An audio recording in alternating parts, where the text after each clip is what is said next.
Ndabaramukije abandi ndabahaye mwiriwe bivanye n'aho muherereye. Ni iteka n'umunezero ntangere byo gusubira kubana namwe mwe banywanyi mukurikira imboneshakure yacu ari no yanyu Shiramatsiko TV. Ni imboneshakure imwe rudende dushikiriza inkuru n'ibiganiro utaronka ahandi. Tubibutse ko ino mboneshakure yacu ari no yanyu Shiramatsiko TV yibanda ku makuru aba ari kuvugwa cane cane gateka kazina muntu, aba ari kuvugwa ku butungane, aba ari kuvugwa mu cibano, aba ari kuvugwa muri politiki, aba ari kuvugwa ku mbuga ngurukana bumenyi ndetse n'andi yose mutamenye mamwe aranyigijwe turatohoza amaze tukabashikiriza ido nido. Twabateguriye amakuru ahambaye cane ariko aravugwa mu butungane ngaha mu gihugu c'u Burundi, niyo tugira ngo tubashikirize muno mwanya wipfuza kuzajya bama mbere bashikirwa n'inkuru n'ibiganiro bene nk'ibi. Ico usabwa nta kindi, niba utaravyonda kuri sabone aka ni karyo keza ko gupyondaho kugira ngo ko dushizeho amakuru n'ibiganiro bene nk'ibi ujye uba uwa mbere mu gushikirwa nabyo. Wa mupolisi Jerome Niyonkuru arapfunzwe. Muri benshi mwanyandikiye munsaba kubabariza amakuru y'umupolisi yabonetse mu mpera y'indwi iheze ariko arahanura bagenzi be kuvavanura n'ibiturire, ariko ubu tuvugana arapfunzwe ku karenganyo gakomeye cane kandi bikaboneka ko ari remetanya rikomeye ariko arakorerwa, kuko ibyo ariko arazira abarundi bose murabizi nyine ko mu gihugu c'u Burundi abapolisi barya ibiturire ku buryo bukomeye cane. Ariyo mpamvu abanyagihugu batari bake batandukanye basaba ko nyine uyu mupolisi yarekurwa, kuko ibyo yari ariko aravuga ni ibintu byo kandi bikunze kuboneka cane ngaha mu gihugu c'u Burundi. Umupolisi Jerome Niyonkuru araye ijoro rya kane mu gasho muri OPG. Bibiliya yiwe n'akadarapo agendana barabimwatse. Uyu munsi inyuma y'umutaga Caporal de Police Chef Jerome Niyonkuru yarengutse irya mbere imbere y'inyamiramabi OPG kuri Police Judiciaire. Bwari ubwa mbere arengutswa kuva afashwe ku wa gatanu uheze. Jerome Niyonkuru yanditswe ko icaha co gutyoza inzego z'igihugu. Bamubwiye ko ejo azoja kuburana ariko ntibamumenyesheje aho azoburanira nk'uko twabimenyeshejwe na bamwe mu nzego z'umutekano.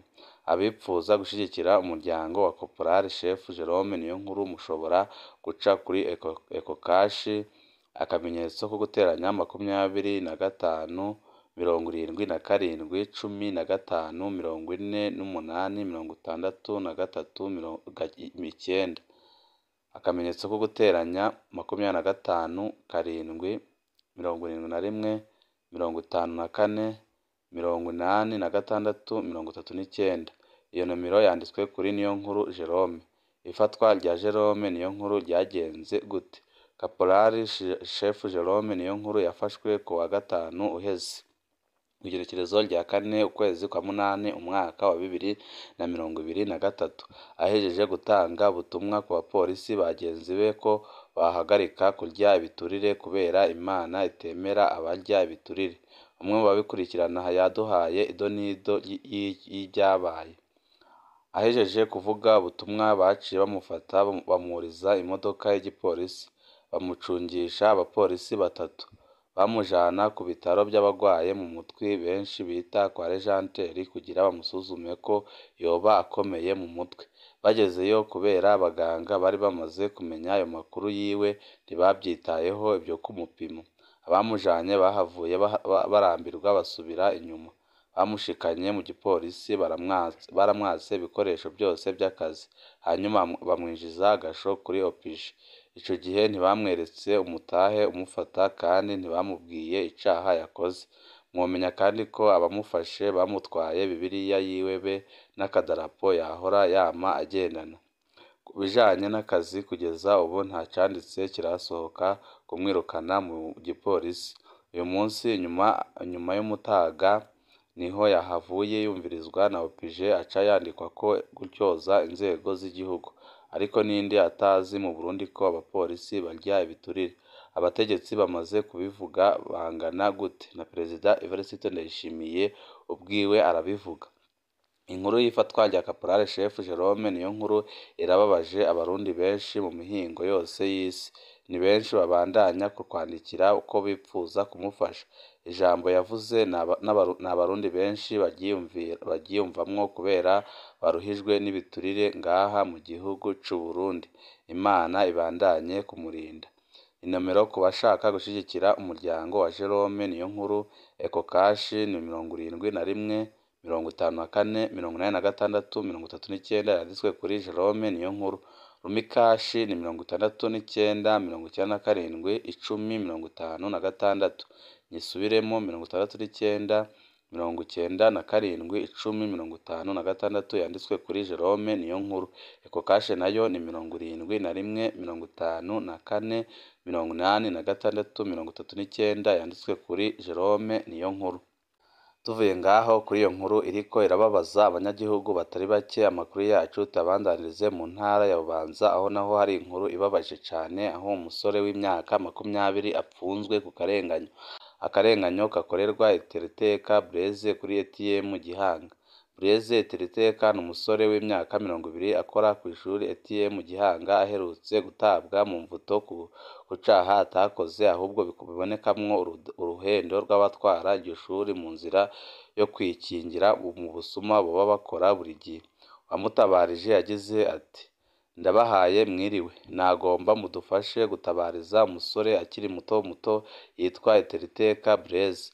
Ubu apfungiwe muri brigade ya Gihanga kuva ku munsi wa kabiri itariki ya mbere ukwezi k'umunani umwaka wa 2023 gushika uyu munsi aracapfunzwe ku karenganyo. Uyu mwana ntiyiga ahubwo yasa nk'uwakora ku ishuri ryisumbuye rya Gihanga bita ATM. Ari muri bamwe bita ba kadogo batumwa byose kuri iryo shuri. Akaba yari amaze imyaka 4. Uwujejwe ibigega by'ishuri ekonome azwi ku izina rya Habyarimana Johnson yahamagaye uyu mwana. Hari igihe c'isaha 12 z'umuhingamo, amuha ibido 2 z'amavuta yo guteka, ariko zari ibido z'ibice, amubwira ko azimutwarira kuzibika, akaza kumubwira uwo azi. Umusore yarazitoye arazitwara aca azishira iwabo. Hageze ku mugoroba ekonome yarangitse umuntu aza kuzitora arazitwara.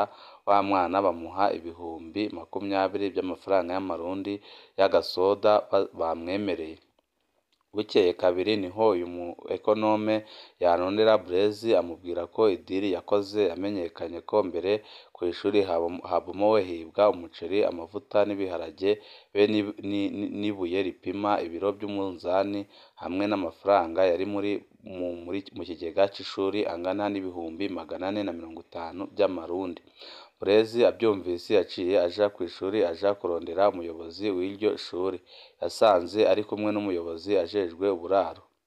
Amubaza ukuntu bagomba kumuremeka inkono ishushe. Burya umuyobozi arabihakana amubwira ko atabyo azi. Umwana yaciye asubira inyuma. Umuhingamo wa mu ekonome yaciye agaruka abwira umwana ko ibintu byakomeye, ahubwo ko yoraba aho akwepera gato kugira aheze ikibazo kuko hasohotse umutahe wo kumufata. Umwana n'ubwoba bwinshi yarabyemeye aca amuha itike. Blaise aca aragenda. Blaise amaze kugenda baciye baja gufata nyina wiwe ngo mpaka yerekane iyo umuhungu wiwe ari, nuko nyina baramufunga. Nyina yafashwe ariko wa mbere itariki 31 z'ukwezi kwa karindwi, arara mu gasho k'Igihanga afashwe n'umuopije yitwa Aline, atamutahe wo kumufata yeretswe. Umusore amaze kumva ko nyina yaraye mu gasho yazindutse yishikana mu gatondo ka kare kuri brigade asaba ko nyina yarekurwa kuko bamurenganije. Blaise yaciye asaba ko bamwumviriza hamwe n'uwo mukonome abaza impamvu yomutuma hama akagaruka kumwagiriza ko yibye. Yongera abaza ukuntu ekonome yamuhendagije gukwepa kumbure bagamije gufata nyina. Ubu rero nyina baramurekuye ariko Blaise aracafunzwe, ntibigeze baburana n'uwo mu ekonome. Blaise bahise bamuta mu gasho. Ekonome ntiyagarutse arungitse ibirego byiwe byandikishijwe imashini. Umuyobozi w'ishuri Ndayishimiye Fabien niwe yahavuye ahaza wewe yasaba ko Blaise yokwemera ko yibye abomoye hama barihe atahe. Gushika ubu nta kintu na kimwe kirakorwa ngo ukuri kuje ahabona mu gihe yaba OPG, umuyobozi na ekonome bose bari ku ruhande rumwe. Aha twabibutsa ko abategetsi b'ishuri basanzwe bavugwa mu madosiye menshi y'ubusuma kw'iryo shuri. Mu minsi iheze uyu mu ekonome n'uyu muyobozi bari baragiye mu gasho bagirizwa kwiba amamatera y'abana kw'iryo shuri nyine. Twagomba mudutabarize ko amategeko arekurira ishuri canke umu ekonome kubika kw'ishuri amafaranga arenga ibihumbi 400 by'amafaranga y'amarundi mu gihe c'uburuhuko canke ukuntu ishuri rifise abazamu rishobora kubomorwa ku murango rikibwa ntibabibone mu gihe iryo shuri riri hagati mu mihana y'abantu. Nyakubaha mwebwe ijwi ryanyu rigera kure, mudutabarize uyu musore arenganurwe kuko bashatse gupfuvya amatohoza kugira ubusuma bwabo ntibuje ahabona, ahubwo vyegekwe kuri uyu musore akiri muto amaze imyaka bakorera kuva ari umwana muto cane. Muzoba mukoze cane. Nta muntu n'umwe akwiriye gupfungwa atacerekana ko ibyo yagirizwa yabikoze. Abakuru ntibakwiriye kwitwaza ubutegetsi bwabo mu kwagiriza ibyo bashatse abakozi bato bato. Birahambaye ko ibyabaye aho kuri ATM Gihanga bitohozwa uwakoze icaha koko agahanwa bisunzwe amategeko, kuko nyine hariko harabonekamwo utunenge twinshi cane.